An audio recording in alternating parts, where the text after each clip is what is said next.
28th at 1340. We're just starting in the embayment past 3 Fathom Harbour. You can see here this small entrance here, this Leslie's Island.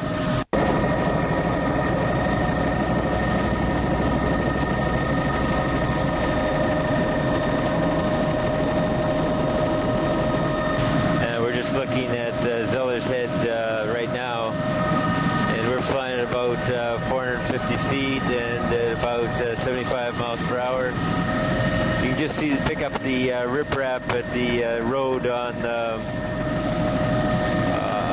beach just before Gates Head. As we come around the corner, again, our Pebble Cobble Beach has one small cut-in outlet. Just getting a view now of Gates Head and the residence at the back of the crest of the drumlin. It's a well-developed gullying and erosional slope, a boulder cobble lag in front of it, and then there was a beach at Seaforth that extends along here in front of several ponds. It was actually fed from a barrier that was offshore, and it was fed from sediment that came along these transverse ridges, according to Carter et al.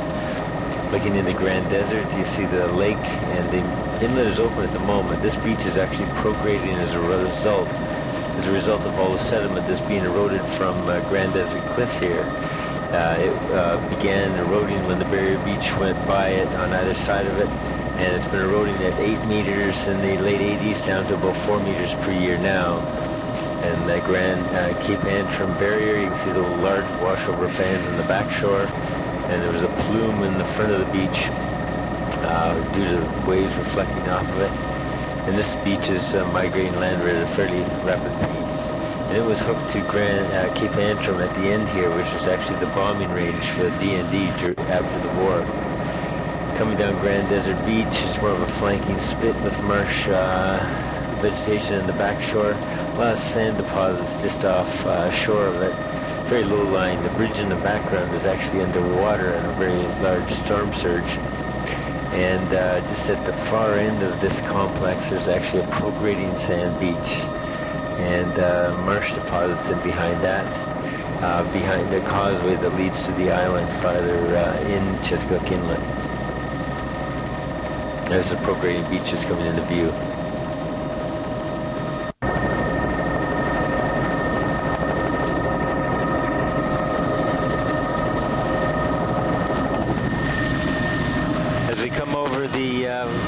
The entrance to Grand Desert, you can see that long gravel shoal that occurs 2/3 of the way across the inlet to the main channel that comes in the Grand Desert.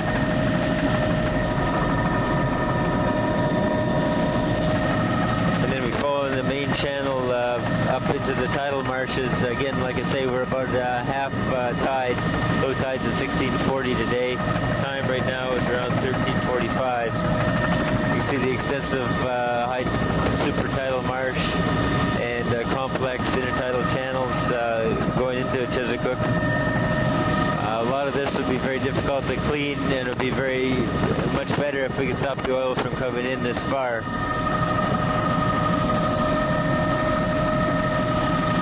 Coming into the village of West Chesapeake. Again, you can see the extensive tidal channels, some supertidal marsh, and extensive intertidal marsh and mudflats.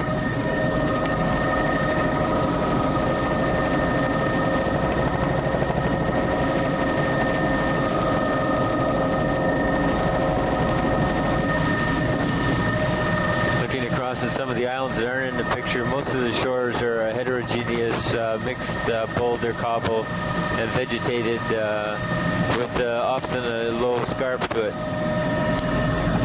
We're just picking up some of the more extensive marsh towards the head of Chesapeake.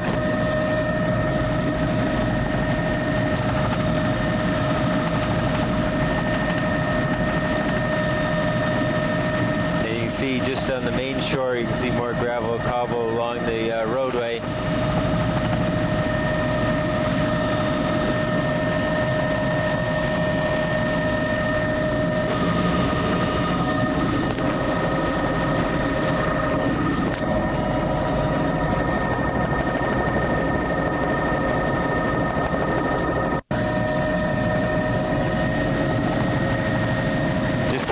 to the head of Chesapeake Inlet. Again, extensive marsh development on the western side. On the eastern side, less so. There's more of a slow, scarp shore with sand pebble cobble. They're just coming across the new highway there, and there you're picking up some of the shore.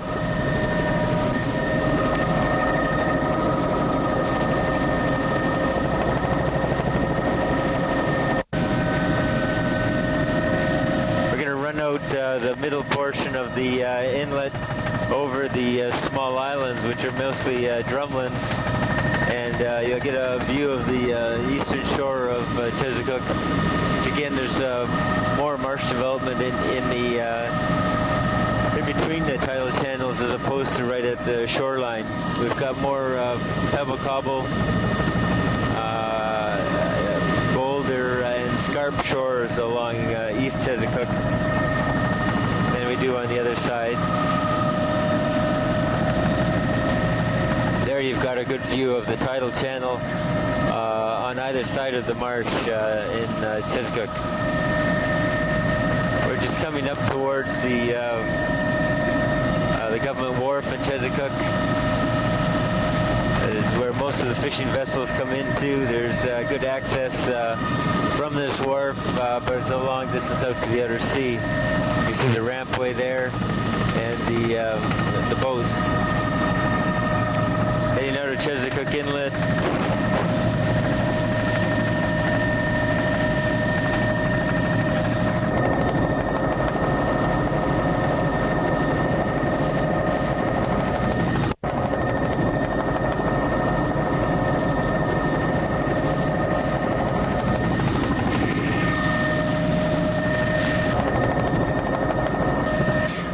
Moving out of Chesapeake, you can see in the distance the large complex of deltas and spits around Red Island. And just in the foreground is a sand beach that's developed between two of the smaller islands within Chesapeake Inlet. This complex of, there's Red Island in the foreground, spits have been growing about 11 to 41 meters a year according to Carter et al. And this whole complex has been building over the last couple thousand years. It's a major accumulation area for sediment. Something like 250,000, 300,000 cubic meters of sediment is accumulated here, and you can see the potential for even more in these low flats. You can see the deeper channel leading into the estuary just in the foreground, and these flats developing on the eastern side of the channel. In the background is the re-entrant around Black Island, which is infilled with estuarine sediments and marsh vegetation. And it's Black Island just coming into view now, a rocky outcrop.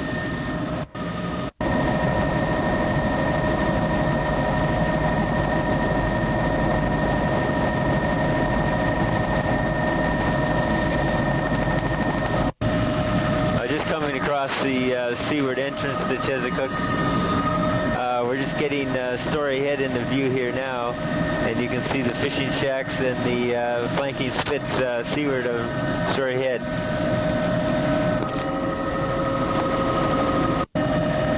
We're going to turn around into Chesapeake Inlet and get a good view back of the inner islands, Conrad Island and Red Island, and how the beaches are starting to develop there. With the new sediment supply being added from the seaward end of the coast. There, you're just coming in to view now Red Island.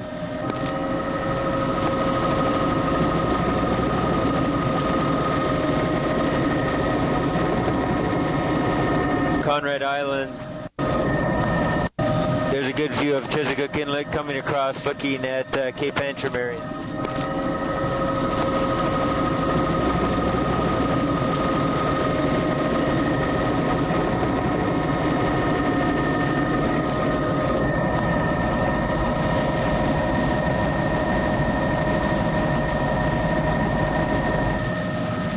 Now we're just starting to focus in on Fisherman's Beach, actually the inland or northern end of Fisherman's Beach, where there's a lot of fishing sheds. There used to be a fishing preserve here. Fisherman's Beach actually extends all the way out to Story Head, and it was once a continuous flanking spit, but because of sediment depletion, you can see some of the crib work that was put in to protect it. because of sediment depletion, it's actually broken up into a bunch of cells. This pebble cobble beach has several recurve ridges in it, and you can see the old inlets and the cribwork as well that have developed over time. There's even an inlet over on Story Head Beach on the far side.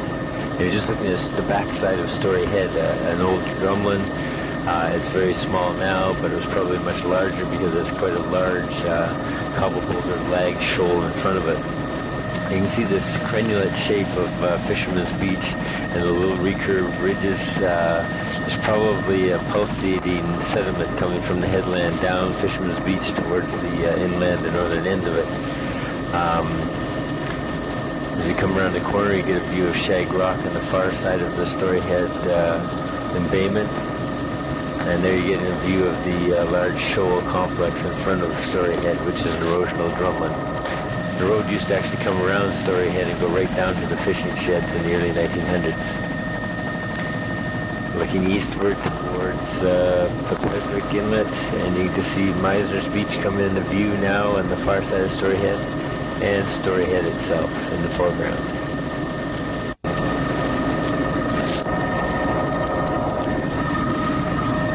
View here of Story Head, where there's a fair amount of cliff erosion data now collected by the Atlantic Geoscience Center. We've got an erosion rate that's quite substantial on the seaward side, half a meter to a meter a year, and then the flanking eastern side is also eroding quickly. If we cut across the shore, you can see Story Head Beach, which is one of our fastest moving beaches. At the east end of Story Head Beach, you can see it's broken apart and there's an inlet going into a cove. That lasts until the 60s when it broke up. And then farther east, you can see in the foreground the tombolo that led to Shag Rock, which was an island, bedrock controlled, and the sediment collected behind it. And we'll swing looking westward towards Meisner's island. Used to be the homestead of Harris Meisner. It's just a whole series of boulders and lag shoal right now. You can see it in front of the other headland, and that used to be a farmstead until the 70s. Then you're looking across the Grand Desert on the far side of Chesapeake Inlet, and then we're going farther eastward. We're flying at about 400 feet, 65 miles an hour, coming down into the Meisner's Beach or Long Beach complex. Flanking part is a cobble boulder. Main beach is a sandy foreshore with some rock outcrop, and the main beach ridge is a pebble cobble storm ridge with a few older ridges which are the remnants of a much larger beach complex that existed before mining took place. As you come up the Split Rock Point, you can see that this headland is anchored by bedrock outcrops and the much coarser pebble cobble beach, which is a fringing beach which leads around to Petpeswick Inlet, and you can see it's fed by erosional cliff in the foreground now.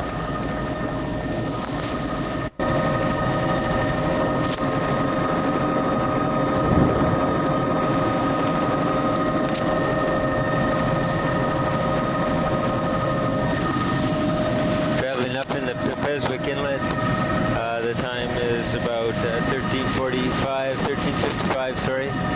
Again, we have primarily a pebble cobble beach with the coarser substrate farther seaward with bedrock exposures on the point.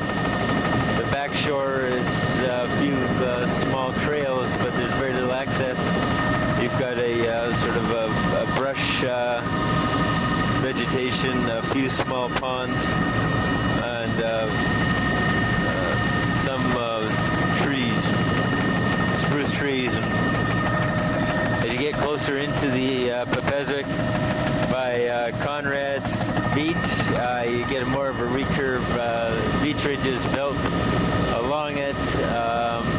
Again, pebble cobble beaches with more riprap at the headlands. There's some dune development in the back shore with the fairly extensive marsh in behind Conrad's. As we come up further into the inlet, most of the main tidal channels on the east side of the inlet. On on the west side is fairly shallow, extensive sand deposits with zoster, seagrass, and some coarse shoals, as you can see in the foreground just a minute ago. The tidal marsh environment along here is roughly 100 meters wide. It's pocket developments along shore, in between coarser material at the promontories.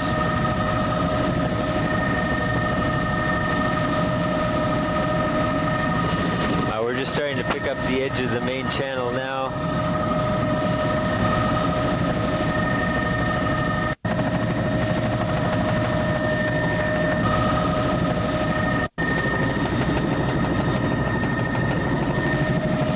Of an extensive marsh development, so it's intertidal channels there now.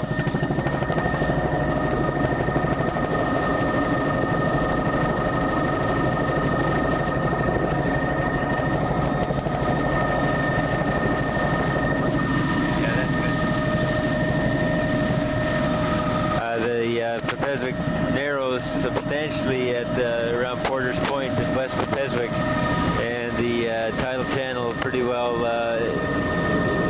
forms the whole inlet. What we've got is some marsh on the west side, again a couple hundred meters. You can see the standing waves here now. Time around 1400. As you come into the wider area of Petpeswick near the head, you've got a more substantial marsh development again with intertidal channels, and on either side deeper water. Many of the islands have a small scarp with coarser material on them.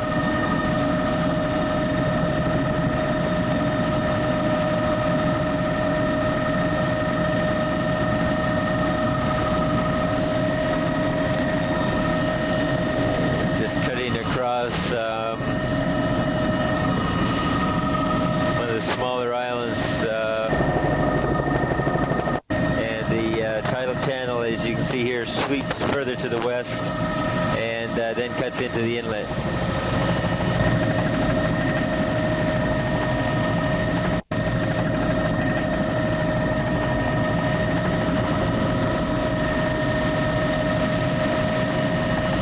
The channel is just coming into view again as it sweeps farther inland.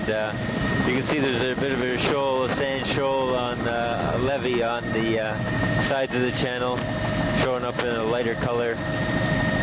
And we're at about 450 feet. You can see the channel pretty well ending here in this wider part of the inlet. There's a flood tidal deposit just here in the lighter color.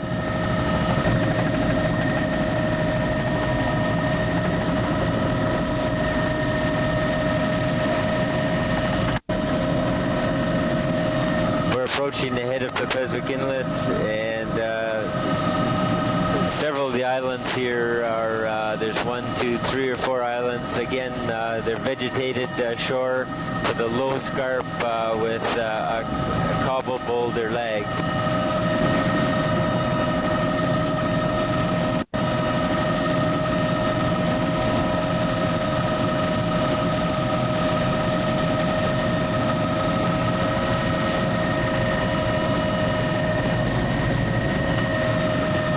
The head of the inlet coming into view now. See several of the fairly well-developed properties on the small islands, and that's just the head of the inlet. The deeper water in here, as you can see, several pleasure boats.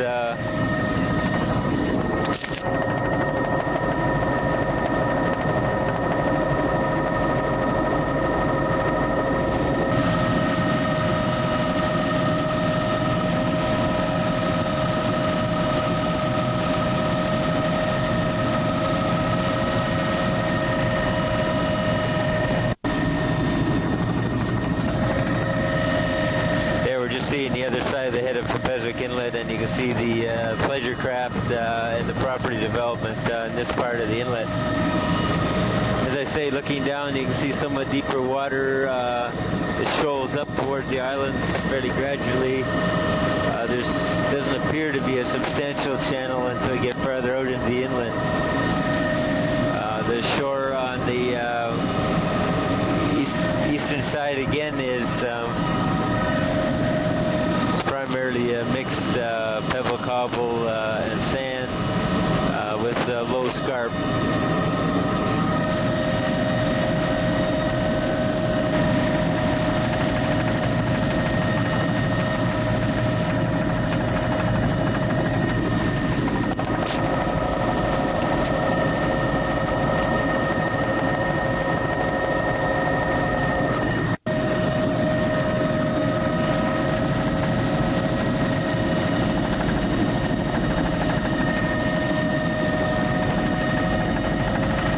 Seaward out of Petpeswick.